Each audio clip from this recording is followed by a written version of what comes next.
That's what a lot of people in London seem to think they should do. Go, well, you own a farm that's worth £2 million. I'd just sell it and go on a cruise. Oh, well, that's what people in London would do. Former Labour advisor that said the government should be doing to small farmers what Thatcher's government did to miners. Yeah, it has, right? So you had the McCarthy hearings, and at that point, free speech was a big left-wing issue. Yes. And it wasn't until relatively recently it was generally a left-wing issue, because it tended to be left-wing people who got prosecuted for these things. As soon as Twitter was no longer under progressive management, the argument changed to, no, Twitter is the new public square, and it's a natural monopoly. Welcome to the IEA podcast. I'm Callum Price, Director of Communications at the IEA. I'm joined by our Editorial Director, Kristian Niemietz, and our Head of Lifestyle Economics, Christopher Snowdon. Today, we're going to be discussing a range of things, not least free speech, and I'm joined by today not only two of Britain's greatest economic minds, but also two of Twitter's most prolific offenders or most successful posters, whichever way you look at it, to discuss the future of Twitter and Blue Sky. But first, this week, farmers descended on Westminster to protest the government's new plans on inheritance tax. Kristian, were you marching alongside Jeremy Clarkson and co on Tuesday? I wasn't.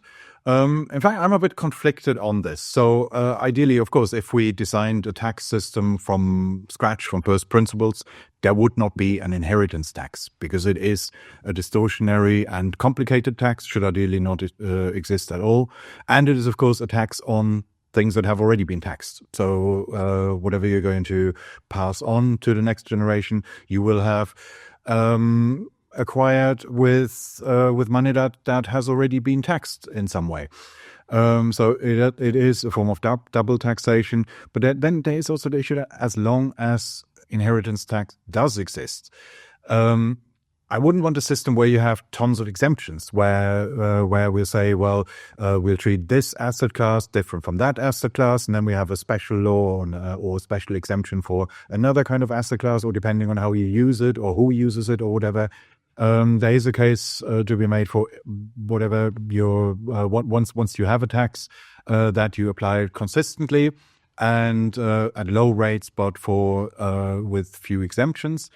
Then again, one problem is that, let's say, if somebody sells their farm because of inheritance tax, or even a large part of it, if it totally changes the business, well, that is, of course, massively distortionary. That will just be, ideally taxes should be, when we say a tax should be non-distortionary, what that means is it should not alter your behavior to any significant degree. Now, if somebody goes into a completely different line of business, has a complete career change because of tax, that will be the ultimate distortion. And if that's what happens if you apply inheritance tax to farms, then that would make it a massively distortionary tax. So, yeah, in a short summary is that I don't have a strong opinion on it. I'm a bit conflicted on it. Ideally, we would just, of course, not have inheritance tax, but I guess that's a bit of a cop-out, a bit of an easy answer. Chris? I agree with Kristian about it being distortionary. That's one of the things that makes it a bad tax. A good tax should be non-distortionary, should have a broad base, and should be easy to collect. And inheritance tax is none of those things. Take the ease of collection, for example. You've got this very strange situation in which you've got Labour MPs announcing this tax, saying it's going to raise lots of money, and then literally telling people how to avoid it and encouraging to avoid it, and saying it's going to be all right, you're not going to have to pay this tax. So it makes you think maybe it's not a good idea if the people who are introducing the tax are at the same time telling you how to get out of paying it. I have slightly left-wing opinions about inheritance tax in the sense that I'm not against it in principle. I don't buy the argument about double taxation. I mean, every time money changes hands, pretty much, it gets taxed.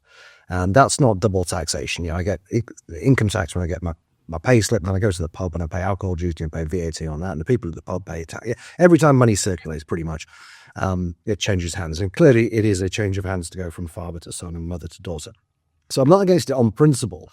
And actually, I quite like taxing unearned housing wealth in particular. It annoys me, and it's mainly because we've had 30 years of exceptional house price inflation, and it's boomers are getting rich on paper from having the foresight to be born in 1950, and buy a house in the mid 70s.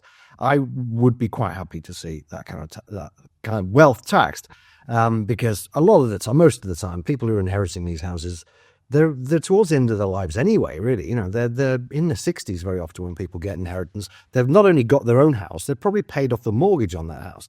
And then you've got people struggling to get on the housing ladder. I think if you've got to tax something, unearned housing wealth is a great thing to tax. But then, of course, you get down to the question of, well, what other inheritance should be taxed? And to me, the idea of taxing farmland is very bad, because I think the consequences will be very bad, because the effect will be, if you can't get out of paying it, you don't set up a trust and you don't die on the right time, effectively your child who wants to be a farmer will have to get out of get out of farming. And that's what a lot of people in London seem to think they should do. Go, well, you own a farm that's worth £2 million. I'd just sell it and go on a cruise. Oh, well, that's what people in London would do, exactly. But it's not what people who live in the countryside and had land in their family for generations and would like their children to grow up on the same land believe. It's not obvious to me exactly what the consequences will be for farming. It may well be that you just have farmland bought up by bigger farms and the farmers become more efficient. However, that immediately bumps into all sort of environmental hurdles. I mean, you're never going to have massive great fields like you do in America, because they won't let you cut the hedgerows down, for example. I mean, farms are a very odd form of asset in that they produce very small returns from very large amounts of capital. And the reason they produce small returns is that farmers produce food really efficiently and then have a tiny little markup on them because they get squeezed by the supermarkets and the buyers. And the capital is very large for various reasons, but one of them is that, it's true that rich people have been buying up farmland, possibly to avoid inheritance. About 40% of farmland now is bought by rich people. They're still farming the land, and still, if they pass it down to their children and they sell it, they're going to have to pay capital gains on it. So it's not necessarily a problem. But you can't, I don't think, treat small, medium-sized farmers in this country as you would do anyone else. So I wouldn't tax them. And that then got me thinking, well, would I tax a brewery? Somebody hands down a brewery to their children. And I'm thinking, well, that's unfair as well, because they might have to sell the brewery if they haven't got great big margins. So thinking about this over the course of the last week, I really don't know. I'm tempted to, obviously say we should get rid of inheritance tax and tax something else instead. I think it is genuinely a tricky one. I think that the best solution would be for the government to get smaller and just to get rid of inheritance tax. I think it's one of the worst taxes we have, particularly because it's so arbitrary. And basically, you just have to be unlucky. If you just die, and of course farmers do die suddenly all the time because it's quite a dangerous profession. If you do the planning, I'm sure the Labour MPs are quite right. It's really easy to get out of. But then if you just happen to be unfortunate and your dad gets caught in the threshing machine, suddenly you've got to sell up the farm that's been in your hands for generations. So I think it's tricky. I would like to tax certain things. I'm not exactly sure how I would write this down or go about it exactly. Housing wealth, yes, I would tax. Various other things, cash, and so on, I would tax. Notwithstanding the fact that that's quite easy to wriggle out of as well. So look, it's just a bad tax, I think, is the point. But I'd be much happier keeping inheritance tax as it is than keeping it and removing all exemptions. One small addition to that, it also got me thinking, imagine we had a wealth tax, one of those ideas that keep coming up every now and then, will probably never completely go away. We would have discussions like this all the time, that somebody would say, well, okay, but here's somebody who is rich in assets but not in income. They can't pay the tax because they can't they can't liquidate the asset, or it's an indivisible asset. You can't realistically sell a small part of it. We would need tons of exemptions for cases like that, where somebody who has an asset that's valuable, but they can't access that wealth in the sense of converting it into something more liquid that they can pay the tax with. We would have discussions like this all the time, and that is ideally why you shouldn't have taxes of that nature. Yeah, you shouldn't tax unrealized assets, basically, is what you're saying. I mean, that's a very good point, yeah. What about the impacts of farmers? One of the cases that farmers will make is that food security is obviously extremely important. We live in a fairly unstable geopolitical environment at the moment, and that if we undercut or we sort of attack farmers like this, if you accept that language, that will harm our food security at the time when we probably shouldn't be. Yeah, I'd be a bit uncomfortable with attacking it on those grounds specifically, the tax change, because say if we had a shrinking of the farming sector for other reasons, say if the government does go ahead with the various plans to have free trade agreements with with economies outside of the EU, if we just had a big increase in imports from somewhere else, and if the farming sector were to shrink because of that, we wouldn't say, oh, this is bad for food security. We would then be saying, well, okay, there is a difference between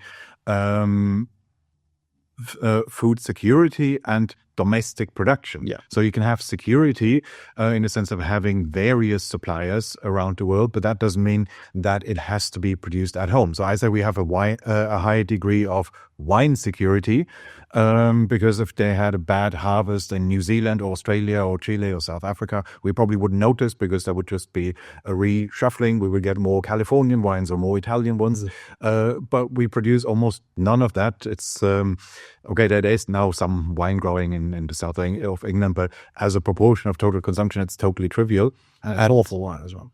I think it's getting better. Getting better a bit, but It's probably starting from a low base. yes.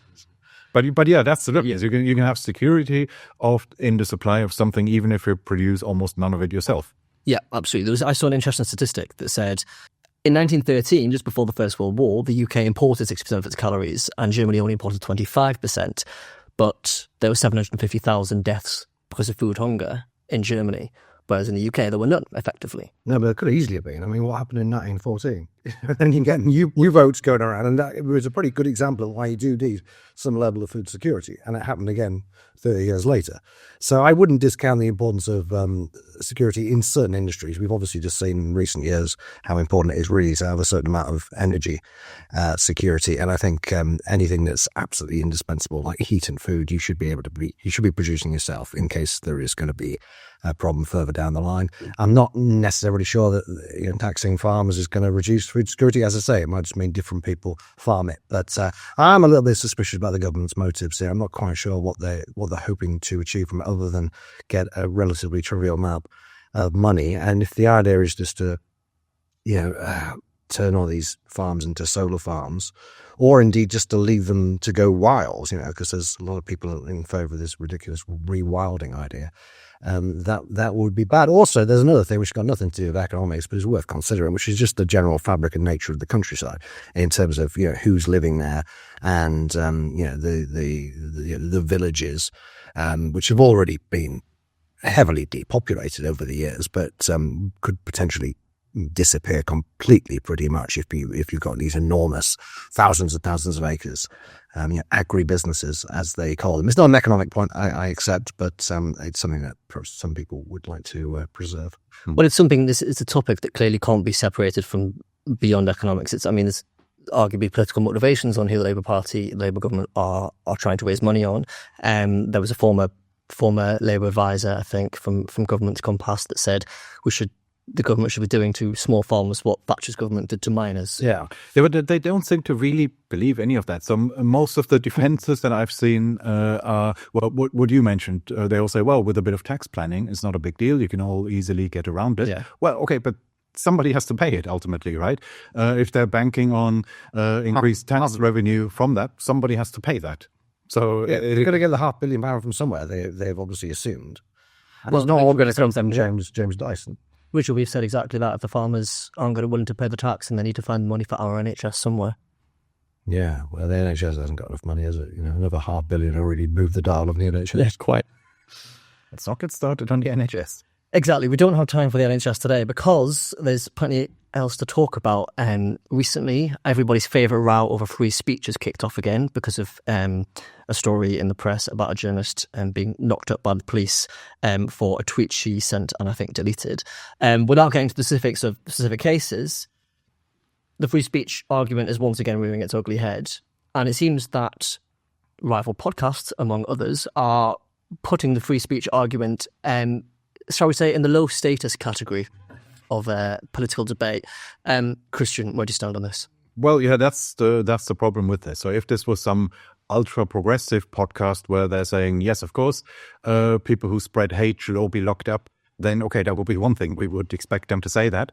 But in this case, it's been the sensible centrists who come out in defense of police action. I mean, I think it was a voluntary police interview. So it's not that this journalist literally got arrested. But either way, I mean, there clearly is a chilling effect if you have the police knocking on your door and saying, well, you've been accused of tweeting. You've sent a tweet a year ago, not even saying what it was. So there clearly is, I mean, this is undeniable that this is a free speech issue, and this isn't some paranoid right-wing fantasy. This is happening. And I'd say unless you're an ultra-progressive, you should come out against this, even if you can be reasonably confident, even if you think you can be reasonably confident that right now these laws are not going to be used against you. You should defend the principle, and it's a bit frustrating to see that the sensible centrists, the self-styled sensible centrists, just cannot bring themselves to say, okay, we strongly disagree with this journalist, we don't like her, we think she's spreading hate and whatever, but this should not be a police matter. I mean, some people have managed to say this. I've seen a Guardian journalist who has, was able to get over herself and say, well, I'm not defending the journalist, but I'm defending the principle. The police shouldn't be involved in this. And somebody else, I think also from The Guardian or somewhere, who, framed it a bit in a wishy-washy way, saying, well, it's not the best use of police time. There, the implication is that if the police had lots of time on their hands, then it would be fine, which is a bit, in this case, I guess, a bit of a get out of jail free card. Somebody didn't want to defend it on principle, but still wanted to say they shouldn't be doing this. That was Starmer's line pretty much as well, by the way. He just said, I think police should be better off pursuing shoplifters. Yeah, that should Not be exactly the first principle to defend. Not the strongest principle to defend free speech. How concerned do you think we should be in the broader sense about free speech in the UK today? And is the sign that is the likes of people not defending it properly or choosing to take a different approach in the argument? Is that a negative sign, or will that have a negative impact? Or should we all just calm down a bit and remember that we don't live in China, for example? No, I think it's genuinely concerning. And it's difficult sometimes with some of these cases, and particularly this one, actually, to find out exactly what's going on. I'm not a free speech absolutist in the sense that I'm not bothered about libel and threats of violence, which is where most liberals tend to draw the line. And it seems pretty incontestable that people have been prosecuted and indeed imprisoned for doing a lot less than that. I'm more, in a way, concerned about the standard of the discourse here. You mentioned other podcasts. Well, I watched a bit of the News Agents podcast. I do not listen to it, I have to say, but they put clips out, and I assume they're the ones clipping it, so they must think that these are the more profound moments of the show. And you had the three of them making the most inane points, as if they'd never given this any real thought before. And John Serple's going, you don't have the right to shout fire in a crowded theatre, in this hoary old, more than 100-year-old line from Oliver Wendell-Jones, which generations of academics have spent their time criticising, saying it's a terrible analogy. And it was in any case, Serple probably won't know this, but it was in a case in which a socialist was being prosecuted for spreading pacifist propaganda or anti-conscription propaganda during the First World War. Does John Serple think that's shouting fire in a crowded theatre? I imagine he probably would support somebody like that, even if he doesn't support Alison Pearson. So you've got that line being trotted out as if it's some irrefutable fact. And then enemy Maitlis is going, these people support the right. The right will support the right. Some people say things, but they were saying that Hamas people should be, or the pro-Palestine, protesters who were in London every Saturday for a long time. Apparently the right said that they should be prosecuted for shouting various unkind things about Israel. Well, firstly, I don't know if that many people actually were calling for that and to be prosecuted. It might have been, they called for prosecution for desecration and war memorials or something that's actually illegal. But I'm not sure many people, certainly libertarians, weren't saying that they should be prosecuted for shouting death to Israel or whatever. But more than that, okay, we all know it's a difficult question, free speech, and you've got to draw the line somewhere. So where do you, Emily, make this think we should draw the line? is it not possible that you, Emily Niemietz, actually think that, free speech for people you like and not for Alison Pearson?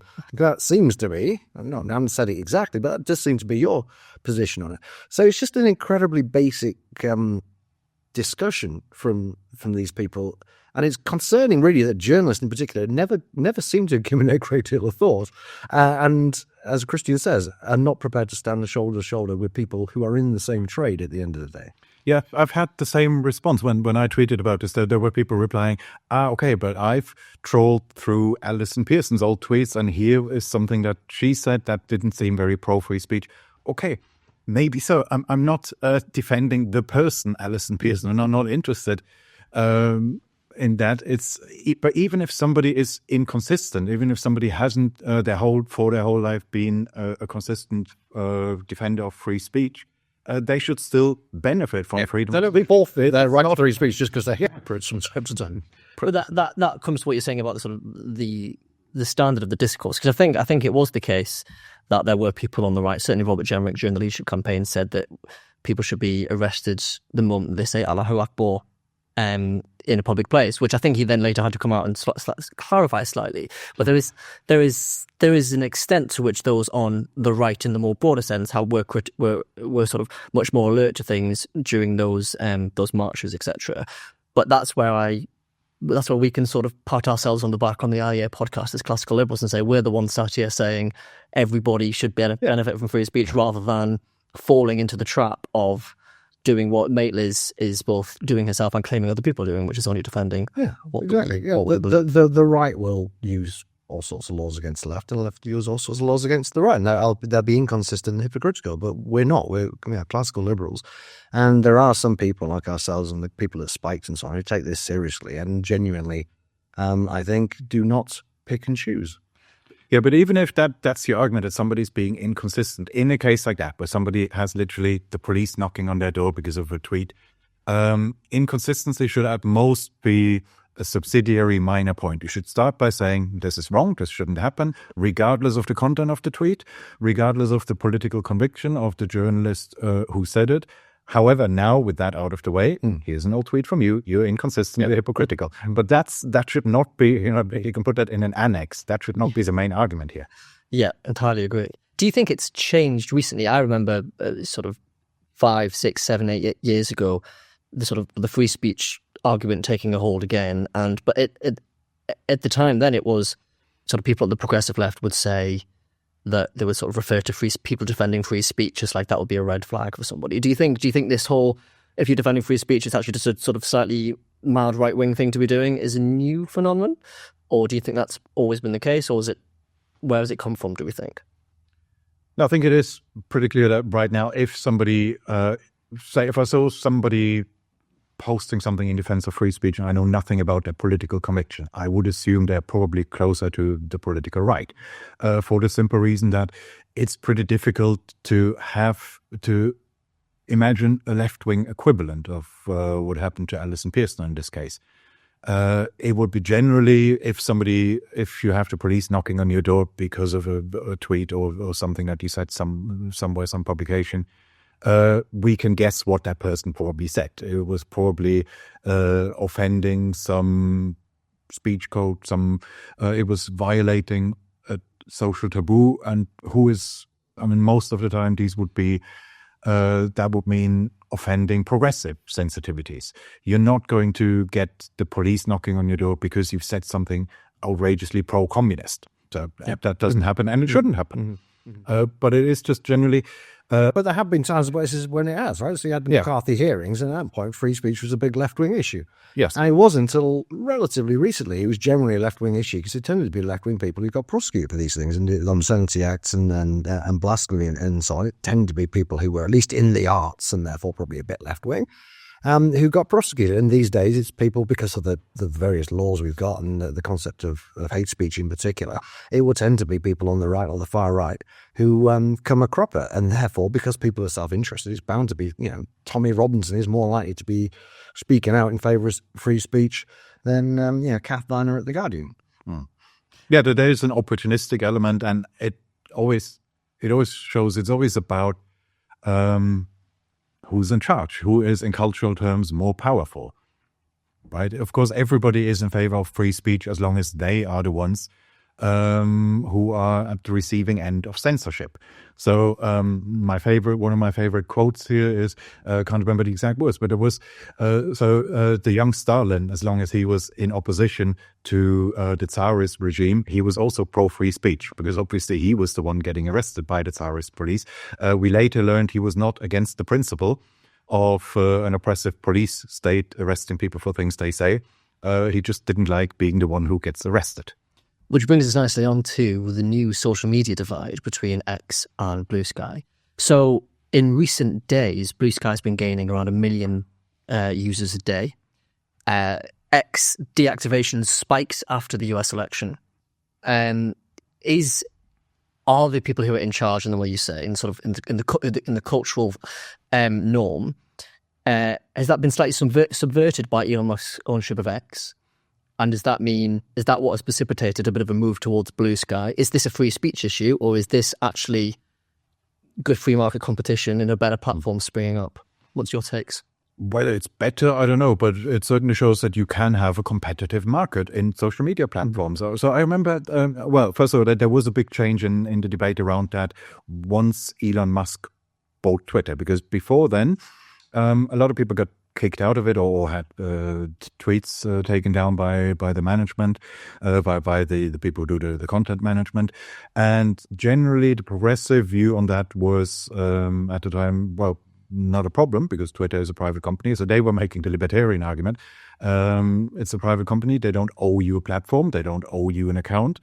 They can take down anything you say. They can kick you out, and that's perfectly fine. It's just that as soon as Twitter was no longer under progressive management, as soon as it was owned by Elon Musk, who then quite quickly became a hate figure on the progressive side, the argument changed to, no, Twitter is the new public square, and it's a natural monopoly because of network economics, network effects. You can't have competing media platforms because once you have network effects, that means that the value of a good increases with the number of people using it. So as with, say, phones, there's not much point having a phone if nobody else has one, because nobody you can call. It's only valuable when lots of other people have it too. And the argument was that social media platforms are like that too. They're only valuable if lots of people are on them. And that makes them like utilities, natural monopolies. Therefore, they should be at least heavily regulated, better still taken into state ownership. So we'd have the people's Twitter owned by the government, and maybe you would have parliamentarians debating the content moderation policy. And I said at the time, no, this doesn't follow at all. That's just the wrong economic analysis. So it's true that we're probably never going to have thousands of competing social media platforms, because they need to have a minimum size, and there need to be people. So that there needs to be a possibility that you reach people who you don't know and who might not be your target audience. That sometimes a message can spread accidentally and all that. So they need to have a certain minimum size, but that doesn't. You could even have. You could imagine a market structure where there's always only one major social media platform, but it still doesn't follow that you can't, that they have monopoly power.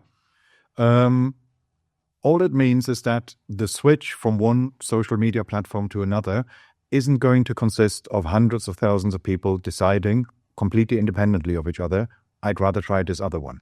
It would have to be a form of chain migration where some big accounts who have cultural pull.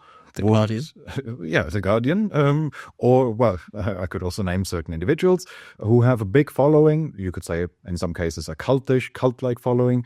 They have to make a big song and dance about, I'm leaving this platform, I'm going to that one. There's other people who can take hundreds of thousands of people with them. If that happens, then yes, you can very much in that sense have a competitive market in social media platforms. And that is precisely what's happening now. 2 years after I think it was 2 years since Musk took over.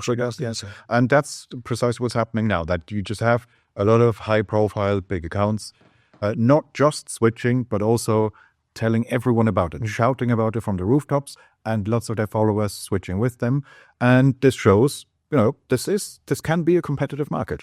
Anyone that doesn't think there's a competitive market in social media arguably doesn't remember Bebo. Indeed. Or is unaware of TikTok and Instagram and all the various other ones that I'm on. I'm mainly on Twitter. I have just joined Blue Sky, but mainly just to post inspirational quotes and things like that so I don't get kicked off. It's an interesting point Kristian made. I hadn't thought of that it makes the case for a state regulation even weaker. Not that I thought it was at all strong to begin with. But yeah, clearly it's not a monopoly. I mean, Blue Sky I have to say, completely ripped off Twitter, as I insist on calling it still, X. And it's remarkable. It's just exactly the same. There's nothing you need to get used to. Everything's in the same place. It's the same color. It's I'm surprised that there's no AI, sorry, not AI, and the intellectual property, IP rights associated with it. So they get sued. I don't know. Look, I mean, people are having a strop because of the election and because of Musk. Most of the people leaving, I suspect, don't know how to use Twitter properly. For people who are not on Twitter, there's two options. You can go for following, which just gives you tweets of people you follow, actively follow. And then there's For You, which Twitter does sometimes cheekily just switch you back to without you know. If you get For You, you've basically got Musk's algorithm. It will give you a lot of stuff that you've hovered over for a second or two. And it will just give you nothing but that until you tell it that you're not interested. You'll also get a lot of Elon Musk tweets. Yeah. And I suspect that a lot of people go into Blue Sky are people who don't know how to use Twitter. They're on For You all the time. They don't realize they can get rid of all that by just following the people that they follow. And then they get very angry. They also haven't thought of just simply muting or blocking Musk, which would be a very simple option. I've blocked about 8,000 people. And I haven't noticed any real difference in Twitter since Musk came along. There's one or two people who got kicked off who are back on, but I don't see wall-to-wall Nazis. I hardly see any Nazis. If I see a Nazi, I block them, but it hardly ever happens. And so I found it better under Musk, but only very marginally. It's basically the same as it was before.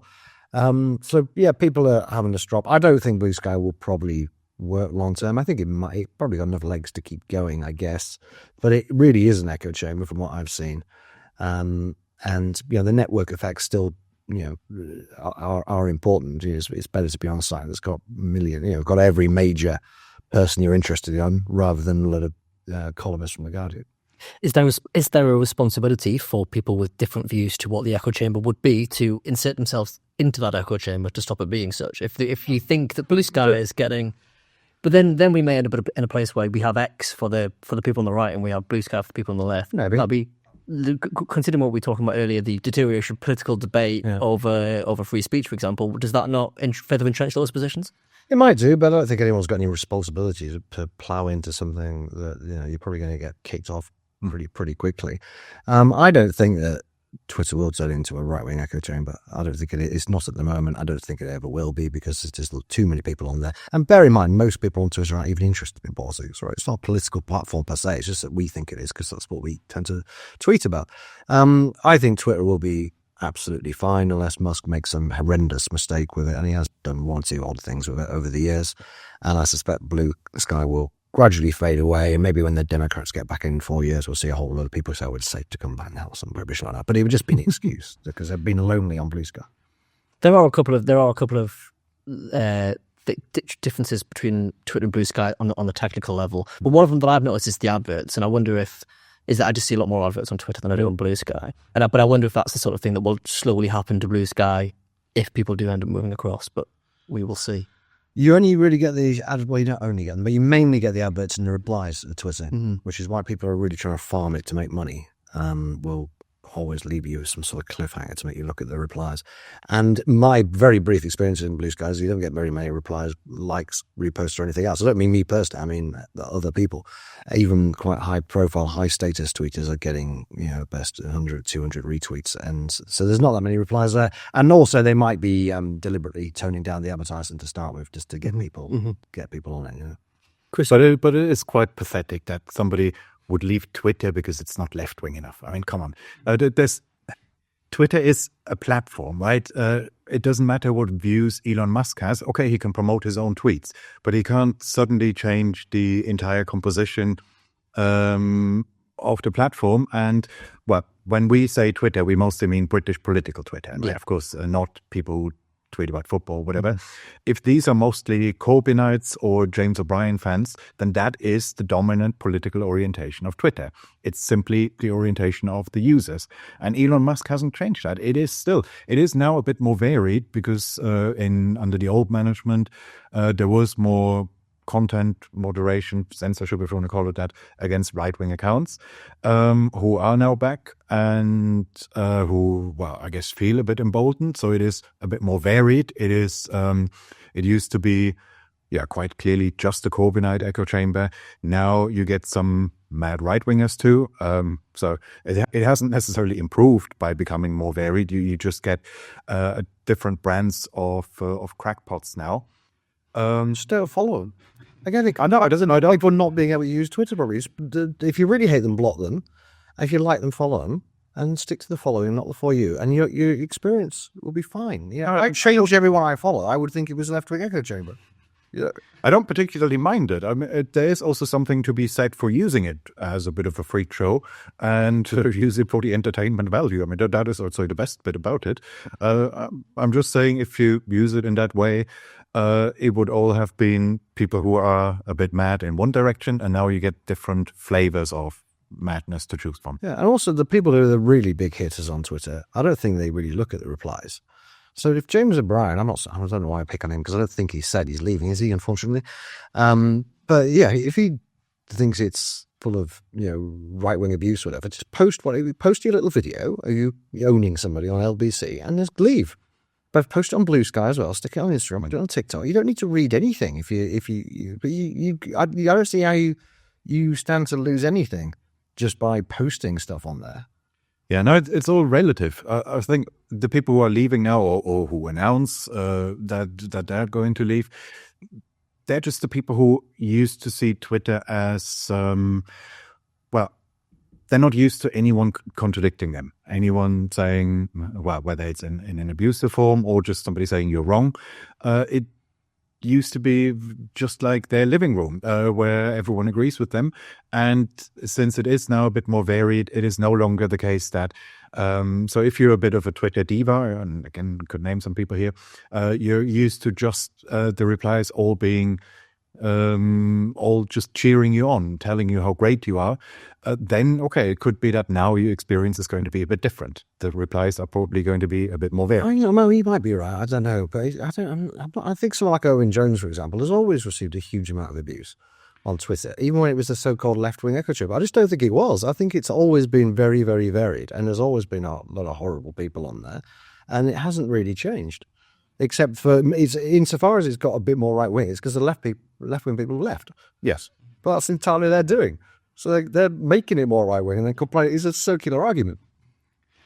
Will we be seeing you on Blue Sky at any point, Kristian? I'm somewhat curious about it, but so far I waste too much time on Twitter already. So. Well, either way, I think we can be rest assured that the free market and competition is alive and well in the social media space. I'm afraid that's all we've got time for today at the IEA podcast, but thank you for tuning in. If you want more from us, then we release this podcast once a week on a Friday, but you can also subscribe to us on Substack at IEA Insider. Follow us on Twitter, not yet Blue Sky, but we'll see. Thank you.